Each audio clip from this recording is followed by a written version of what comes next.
वाराणसी विकास प्राधिकरण द्वारा दिनांक 24 जुलाई को गिरजा देवी सांस्कृतिक संकुल चौका घाट में उत्तर प्रदेश भवन निर्माण एवं विकास उपविधि 2025 तथा आदर्श जोनिंग रेगुलेशन 2025 के संबंध में कार्यशाला आयोजित की गई, जिसमें आवास एवं शहरी नियोजन विभाग उत्तर प्रदेश द्वारा लागू की गई नई उपविधियों पर विस्तृत चर्चा की गई। इस कार्यशाला में नई भवन निर्माण एवं विकास उपविधि 2025 में किए गए संशोधनों को विस्तार पूर्वक बताया गया। साथ ही यह भी बताया गया कि आवासीय व व्यावसायिक भवनों के लिए कौन कौन से नए मानक निर्धारित किए गए हैं। कार्यशाला में वास्तुविदों, इंजीनियरों, नगर नियोजन विशेषज्ञों एवं प्राधिकरण के अधिकारियों ने भाग लिया।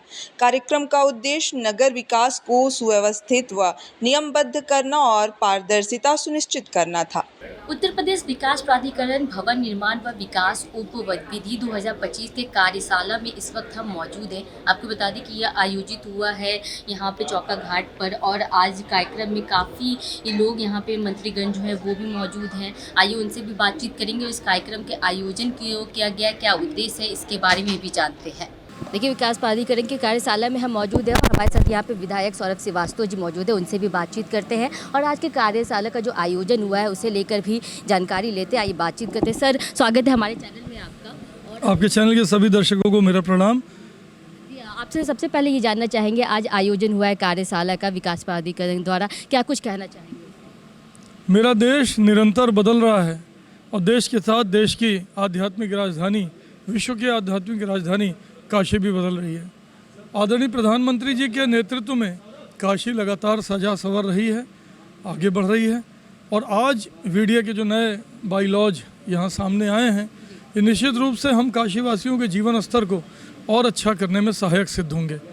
बहुत सारी बाधाएं आती थी, बहुत सारी पुराने नियम थे, नए ज़माने के नई आवश्यकताओं के हिसाब से नहीं थे, वो सब बदले गए हैं।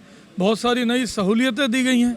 इसमें जो हमारे बिल्डर वर्ग हैं उनको भी बहुत लाभ होगा, जो हमारे कॉलोनाइजर वर्ग है उनको भी बहुत लाभ होगा, जो अपना निजी आवास बना रहे हैं उन्हें भी बहुत सुविधा महसूस होगी। बहुत सारे नियमों का सरलीकरण किया गया है, बहुत सारे टैक्सेस जो पहले ज़्यादा लगते थे उन्हें कम किया गया, हटाया गया है। और मैं इन सभी नियमों का बहुत स्वागत करता हूं और अपने केंद्र और प्रदेश सरकार का, अपनी विकास प्राधिकरण की पूरी टीम के प्रति आभार व्यक्त करता हूं जो इतने अच्छे नियम बुलाए हैं। 2027 का जो चुनाव है वो करीब है। अगर वाराणसी की बात की जाए तो अभी लोकसभा चुनाव में अगर वाराणसी में देखा गया है काफ़ी उलट पलट रहा है बाकी पार्टियों की तरह, और सीटें भी बहुत कम आई। उसे लेकर क्या लगता है 2027 की तैयारी भारतीय जनता पार्टी क्या अभी से लगी हुई है, क्या होगा? काठ की हांडी बार बार नहीं चढ़ती। एक बार विपक्षी दलों ने काठ की हांडी चढ़ा दी, खटाखट का धोखा दिया, संविधान बदल देंगे का धोखा दिया, आरक्षण खत्म कर देंगे का धोखा दिया। ये जनता इस धोखे को समझ चुकी है। आप जिस चुनाव की बात कर रही हैं उस चुनाव के ठीक बाद उपचुनाव हुआ और उपचुनाव में 9 में से 7 सीटें भाजपा ने जीती। परसेंटेज निकाल लीजिएगा। भारतीय जनता पार्टी विजय रथ पे सवार है क्योंकि जनता भाजपा को पसंद करती है। अभी कुछ प्रदेशों के चुनाव में भी भाजपा को विजय मिली है। 27 में ज़बरदस्त विजय मिलेगी, 2/3 बहुमत के साथ। भारतीय जनता पार्टी पुनः जनता की सेवा के लिए तत्पर रहेगी। हमसे बातचीत करने के लिए जिला पंचायत पूनम मौर्य जी हमारे साथ मौजूद है, उनसे भी बातचीत कर लेते हैं। मैम, स्वागत है हमारे चैनल में आपका। धन्यवाद। मैम, आज कार्यशाला आयोजित किया गया है वीडियो द्वारा, क्या कुछ कहना चाहेंगे इस आयोजन को? आज विकास प्राधिकरण द्वारा यहाँ पे कार्यशाला आयोजित हुई है भवन निर्माण के संबंध में, और मैं यहाँ पे पहले तो विकास प्राधिकरण का भी बहुत बहुत धन्यवाद देती हूँ जिन्होंने इस कार्यशाला के माध्यम से जो नए नियम आए हैं उसको लोगों के बीच में लाने के लिए कार्यशाला हुई है। क्योंकि जो भवन निर्माण में लोगों को काफ़ी समस्या होती थी, जो निम्न वर्ग थे, जो मध्यम वर्गीय परिवार थे, उनको काफ़ी कठिनाई होती थी। अब वो ऐसे बहुत सरल नियम आ गए हैं जो 100 वर्ग मीटर या 30 वर्ग मीटर पे भवन निर्माण है उस पर काफ़ी छूट है। भवनों की ऊंचाई जो पहले 12 मीटर थी उसको बढ़ाकर 15 मीटर तक कर दी गई है। और जो होटल बन रहे थे या जो चिकित्सा भवन बन रहे हैं या जो हॉस्टल, उस पर भी सरकार ने काफ़ी छूट दे दी है, जिससे लोगों को जो आम जनमानस है उसको काफ़ी लाभ पहुँचेगा। इस बात की जाए 2027 चुनाव की करीब है और उससे पहले देखा जा रहा है कि सरकार की तरफ से नई नई नीतियां भी लाई जा रही हैं। अगर वाराणसी की बात की जाए तो लोकसभा चुनाव में जो स्थिति रही है उसे देखते हुए 2027 की अगर बात करें तो क्या कुछ रणनीति अभी चल रही है? देखिए अभी तो 27 ज़्यादा समय नहीं है, लेकिन फिर भी जो सरकार का अभी मतलब चल रहा है, लेकिन अभी जो नया निर्देश जो भी प्राप्त होगा हम लोग उसी के अनुसार ही कार्य करेंगे। अभी कुछ ज़्यादा बोलना नहीं चाहूँगी कि क्या। वाराणसी की अगर बात की जाए मैम, तो यहाँ पे आपके जो विभाग है उसकी तरफ से क्या कुछ कार्य चल रहे हैं? हमारा देखिए विभाग जिला पंचायत है, उसमें तो ग्रामीण क्षेत्रों में इस समय कार्य चल रहे हैं, जैसे जल संरक्षण को लेकर तालाब बनवाए जा रहे हैं, सड़क पे कार्य हो ही रहा है, सीवर का कार्य हो रहा है, और जो शहीद जो गांव में जहां जहां शहीद है वहां पे शहीद स्थल बनवाए जा रहे हैं, उनके नाम का तोरण द्वार बनवाया जा रहा है, और जो और शेडेड की भी व्यवस्था मंदिर के प्रांगण में की जा रही है, जहाँ पे जैसे लोग पूजा करने आते हैं तो बहुत धूप रहता है, उनको अगर कुछ पूजा वूजा करवानी तो वहाँ पे भी सेट की व्यवस्था जिला पंचायत से हो रही है। योगी सरकार की तरफ से अगर बात की जाए तो 1 करोड़ प्रॉपर्टी के लिए 1% छूट दी गई है महिलाओं के लिए। ये बड़ा तोहफा सरकार की तरफ से है। हमारे साथ यहाँ पे स्टाफ मंत्री रवि जायसवाल जी है, उनसे भी बात सर आपसे बातचीत करना चाहेंगे। मैं सर चैनल में आपका स्वागत है। सबसे पहले आपसे ये सवाल कि आप स्टाफ मंत्री के साथ ही जानना चाहेंगे 1 करोड़, जैसा सभी आपने संबोधन में बताया कि 1 करोड़ की प्रॉपर्टी खरीदने पर महिलाओं के लिए 1% क्या कुछ कहना चाहिए? मकान खरीदना है, अगर शहर में खरीदोगे तो तुमको अब स्टाम्प पे करना होगा 6 लाख रुपये, अगर भाई के नाम पर 7 लाख देना पड़ेगा।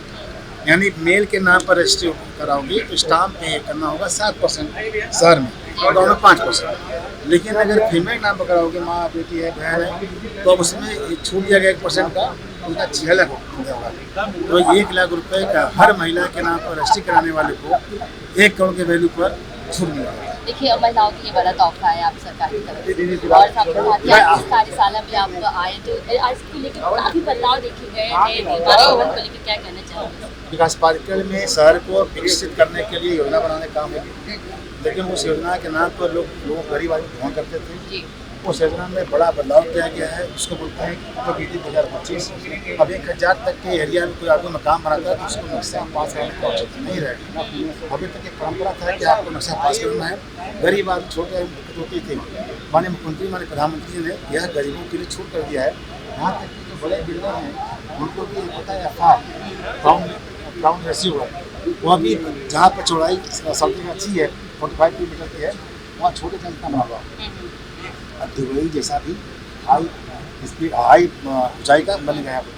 जैसे कि अवसर वाराणसी की अगर बात किया, जैसे आपने बोला कि दुबई जैसे शहर सब जानता है, वहाँ देखता है चीज़ें, तो वाराणसी क्या उस तरह से विकास हो पाएगा? गोल्ड सिटी है, गली शहर है, और जहाँ पर चौड़ाई सड़कों के 45 मीटर ऊपर है, यानी कि लगभग 150 फीट वाले पर अब आपको बंधन नहीं रह गया कि आप कितना हाइट बनाना चाहते हैं। आप क्षमता वाले बनाई चल चलेगा, लेकिन चौड़ाई होना चाहिए 45 मीटर, यानी 150 फीट का। तो वहाँ पर जो हाइट पर प्रतिबंध लगा था वो खोल दिया गया। जी, शुक्रिया हमसे बातचीत करने के लिए। आप देखिए हमारे साथ यहाँ पे MLC हंसराज शर्मा जी मौजूद है, हमसे बातचीत करते हैं। स्वागत है आपका बिग स्क्वायर न्यूज़ में। आपसे सबसे पहले जानना चाहेंगे, आज की कार्यशाला में आप मौजूद थे, क्या बोलना चाहेंगे इस आयोजन में? ये हमारे वाराणसी के सांसद, देश के सबसे प्रधानमंत्री, दुनिया के सबसे लोकप्रिय नेता आदरणीय नरेंद्र मोदी जी के काशी के जनता की तरफ से बहुत बहुत आभार। उत्तर प्रदेश के सबसे मुख्यमंत्री आदित्यनाथ जी, जो पूरे भारत को उत्तर प्रदेश में प्रथम स्थान लेना चाहते हैं, उनको भी बहुत बहुत आभार। 1973 में जो विकास प्राधिकरण गठन हुआ, उस गठन में संशोधन होकर तो काफ़ी मांग जनता को हो रही थी, हम लोग परेशान हो रहे थे, जनप्रतिनिधि परेशान हो रहे थे। तो जितना रिबेट देना था, जितना छूट देना था, आज उसकी वर्कशॉप थी, कार्यशाला था, ताकि जानकारी हो, उनका गरीबों का तुरंत न हो, सही लोगों को जानकारी हो जाएगा। 1000 की इस बार बहुत बड़ी चीज़ है गरीबों के लिए। जो भी है, आज जो बिल्डर्स हमारे हैं 1900 1200 बनाते हैं, 1 स्टोरी, डबल स्टोरी, 3 स्टोरी का, तो उसमें उनको भी राहत मिलता है, तो अपने खुद बना लेंगे। ये संशोधन करके उनको छोड़ दिया गया, बहुत अच्छी बात है। सरकार को इस पर बहुत सर ऐसा देखा भी गया है कि अगर वाराणसी जगह बात की जाए तो काफ़ी लोग अपना भवन बनाना चाहती हैं, पर नक्शा पास नहीं हो पाता, काफ़ी लोगों के तो अब हो गया, अब ये नियम आ गया, अब तो कुछ नहीं करना, नक्शा डालेंगे, 1 हफ्ता बाद उनको 2027 चुनाव तक है कि आप रणनीति पार्टी की तरफ से? नहीं, देखिए हम लोग चुनाव की दृष्टि, भारतीय जनता पार्टी चुनाव की दृष्टि से नहीं देखती है। भारतीय जनता पार्टी विकास चाहती है, हर लोगों का विकास चाहती है। कोई चुनावी मुद्दा हम लोग को नहीं रहता, कभी भी नहीं रहा। लोकसभा चुनाव की बात की जाए तो उस वक्त भी देखा गया ये काफी जो स्थिति थी वो भारतीय जनता पार्टी ने देखा गया था, ऊपर नीचे हो गया था। डलमोल नहीं है, देखिए जनता है, थोड़ा भी कुछ बड़ जनता है, अभी कम लिखी है। वो जानती है कि अरे कहीं हमारा छड़वाड़ खत्म कर दे, हाई कर दे, वो काम में आ गए। लेकिन बाद में चुनाव जो हुआ हमारा, आप देखिए 9 का 9 हम लोग उपचुनाव की बात कर रहे हैं। चुनाव हम लोग जीते, तो अब समझ में आएगा 2027 में जो विधानसभा हो रहा है वो प्रचंड बहुमत से हम लोग जीते। जो रणनीति है वो क्या अभी से आप अरे रणनीति तो करना पड़ेगा, देश का विकास करना है। भारत के प्रधानमंत्री का सपना है भारत को विश्व गुरु बनाना है, आत्मनिर्भर भारत बनाना है, विकसित भारत बनाना है। तो ये सब छोटे छोटे काम करना पड़ेगा। अगर गरीब हमारा आगे बढ़ेगा तभी जाकर होगा। अमीरी गरीबी में खाई नहीं है, सबको समानांतर लेकर। शुक्रिया हमसे बातचीत करने के लिए। देखिए हमारे साथ यहाँ पे अमरीत सिंह गोला जी से भी बातचीत कर लेते हैं। आज के प्रोग्राम को आज आयोजन को लेकर कार्यशाला निश्चित तौर पर उत्तर प्रदेश के यशस्वी मुख्यमंत्री योगी आदित्यनाथ जी महाराज ने सामान्य और निम्न वर्ग के व्यक्ति जो छोटे मकान बनाते हैं उनके लिए जिस प्रकार से सरकार ने उनके लिए सोचा और उसका लाभ समाज के व्यक्तियों को प्राप्त हुआ, काफ़ी सराहनीय। उसी पे कार्यशाला थी, इसमें क्षेत्र के काशी के तमाम गणमान्य लोग और काशी की जनता इस कार्यशाला के माध्यम से उसके बारे में जानकारी। वाराणसी विकास प्राधिकरण द्वारा आज कार्यशाला आयोजित किया गया। हमारे साथ यहाँ पे वीसी मौजूद है, पुलकित गर्जी, उनसे भी बातचीत कर लेते हैं। तो स्वागत है हमारे चैनल में आपका। सबसे पहले ये जानना चाहेंगे आज कार्यशाला आयोजन हुआ है और क्या कुछ उद्देश्य था इस कार्यशाला का? देखिए, नए बिल्डिंग बायलॉज 2025 जो है वो सरकार द्वारा लागू किए गए हैं और ये बहुत ऐतिहासिक बिल्डिंग बायलॉज है और मुझे लगता है कि इससे जो पूरे प्रदेश के विकास को जो है इससे बहुत मदद मिलेगी। इसी की जागरूकता के लिए आज ये वर्कशॉप की गई थी और इसमें विभिन्न जो हमारे चाहे वो बिल्डर्स हों, चाहे आर्किटेक्ट्स हों, इंजीनियर्स हों, होटल एसोसिएशन हो, रेस्टोरेंट एसोसिएशन हो, डिफरेंट सभी मीडिया के हमारे बंधु, सभी लोगों को आज इनवाइट किया गया था हमारे जनप्रतिनिधियों के साथ कि आप लोग समझें इन बायलॉज को और इसके हिसाब से अब आप जो अगला निर्माण है अपने निर्माण इसी तरीके से प्लान करें ताकि शहर को इसमें विकास हो। नए भवन निर्माण को लेकर क्या क्या बदलाव है ये भी आपसे जानना चाहेंगे, क्या बदलाव? देखिए, मुख्य बदलाव हमारे ये है कि जो 100 मीटर तक के हमारे जो आवासीय प्लॉटेड है उसमें अब मात्र ऑनलाइन आपको पंजीकरण करना होगा और उसके जो मैप्स हैं वो वीडियो को चेक करने की आवश्यकता नहीं है। तो जो पहले समय लगता था मैप को अप्रूव करने में सॉफ्टवेयर के माध्यम से ऑनलाइन आता था हमारे पास, हम चेक करते थे, वो आवश्यकता को समाप्त कर दिया गया है। तो अब आप मात्र ऑनलाइन पंजीकरण करें और पंजीकरण को ही मैप अप्रूवल जो है वो मान लिया जाएगा।